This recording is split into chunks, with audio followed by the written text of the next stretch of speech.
Andijonda tinimsiz yomg'ir yog'ishi ortidan shahar ko'chalarini suv bosdi. Yo'l patrul xizmati hamda favqulodda vaziyatlar boshqarmasi xodimlari suv toshgan ko'chalarda qolib ketgan mashinalarga to'xtovsiz yordam bermoqda. Ma'lumotlarga ko'ra, Andijonda yarim sutkada 15 millimetrdan ko'p yog'in yoqqan. O'zgidromet xabariga ko'ra, 12 soat ichida Andijon shahrida 17,5 millimetr yomg'ir kuzatilgan. Bu xavfli hodisa bo'lib, u odatda o'zidan qandaydir oqibatlar bilan bog'liq iz qoldiradi. Shunday oqibat Andijon shahri ko'chalarini suv bosgani bilan yakunlangan. Kuchli yomg'ir sabab bir oilaning uyi yashash uchun xavfli holatga kelib, devorlari yorilib ketgan. Holat sodir bo'lgandan so'ng 1 soat ichida mutasaddilar yetib borgan va voqea joyida ishlashmoqda. Qayd etish kerakki, mamlakatimiz bo'yicha eng kuchli yomg'ir Andijonda yoqqanligi aytilmoqda. Toshkentda o'yinchoq to'pponcha bilan bankni o'marmoqchi bo'lgan shaxs ushlandi. Qayd etilishicha, u to'pponchaga o'xshash buyum bilan Yunusoboddagi bankka kirib, xodimlardan pul talab qilgan. Ko'p o'tmay ulardan biri qo'riqlash boshqarmasiga xabar bergan.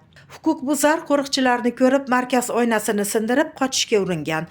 Ammo tezkor choralar natijasida u qo'lga olindi. Fuqaro belgilangan tartibda Yunusobod tumani ichki ishlar bo'limiga topshirilgan. Namanganda Spark'ni ijaraga olgan o'quvchilar avariyaga uchradi. Ular mashinani katta tezlikda boshqarib ketayotganda yo'l chetidagi beton to'siqqa borib urilgan. Yo'l transport hodisasi oqibatida bolalar turli tan jarohatlari bilan shifoxonaga yotqizilgan. Mahalladoshining 50 ming dollar pulini Toshkentga yetkazib berish uchun pochta qilib olgan andijonlik taksi haydovchisi ushbu pullarni manziliga yetkazmay firibgarlik yo'li bilan o'zlashtirib yuborgan.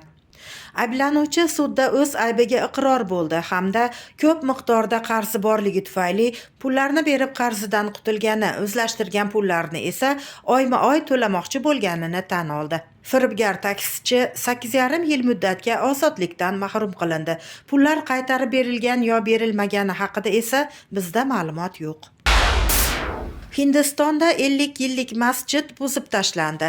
Faridabod shahridagi masjidning buzilishi Hind politsiyasi himoyasida amalga oshirilgan. Kommunal idora bu harakatni obyektning qo'riqlanadigan o'rmon hududidagi noqonuniy egallanishi sifatida asoslagan. Biroq mahalliy musulmonlar masala hali ham sud muhokamasida ekanini ta'kidlab, norozilik bildirmoqda.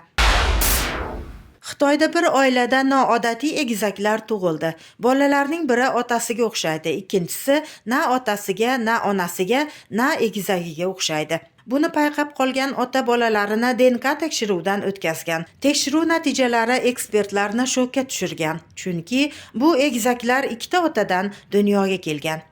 Aytish kerakki, bu kabi holat o'ta kamyob bo'lib, fan tilida geteropaternal superfekundatsiya deb nomlanadi. Bunda ikkita erkak spermasi bitta tuxum hujayrani urug'lantiradi. Bu 138 ming egizaklardan bittasida uchrab, bunday holat 400 yilda bir bo'lishi mumkin.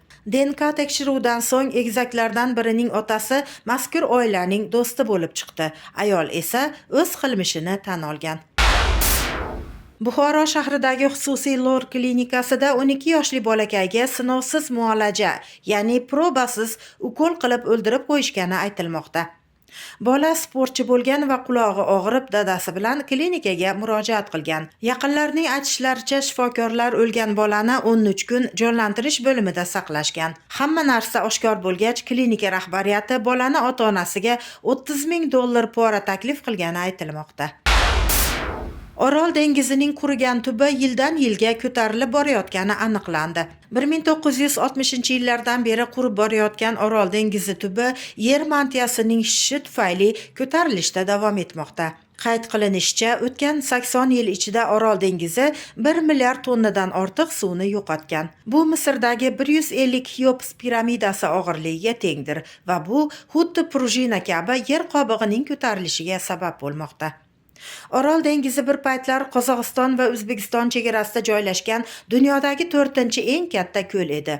U asosan ikki daryo, Amudaryo va Sirdaryodan suv olgan.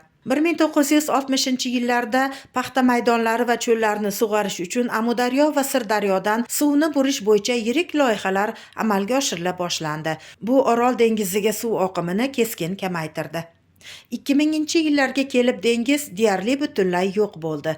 Suv sathi pasaydi, sho'rlanish ko'paydi, ekotizim buzildi. Dengizning yo'q bo'lib ketishi qurg'oqchilik, chang bo'ronlari va haddan tashqari yuqori haroratni keltirib chiqardi. Yerlar dehqonchilik uchun yaroqsiz holga kelib qoldi.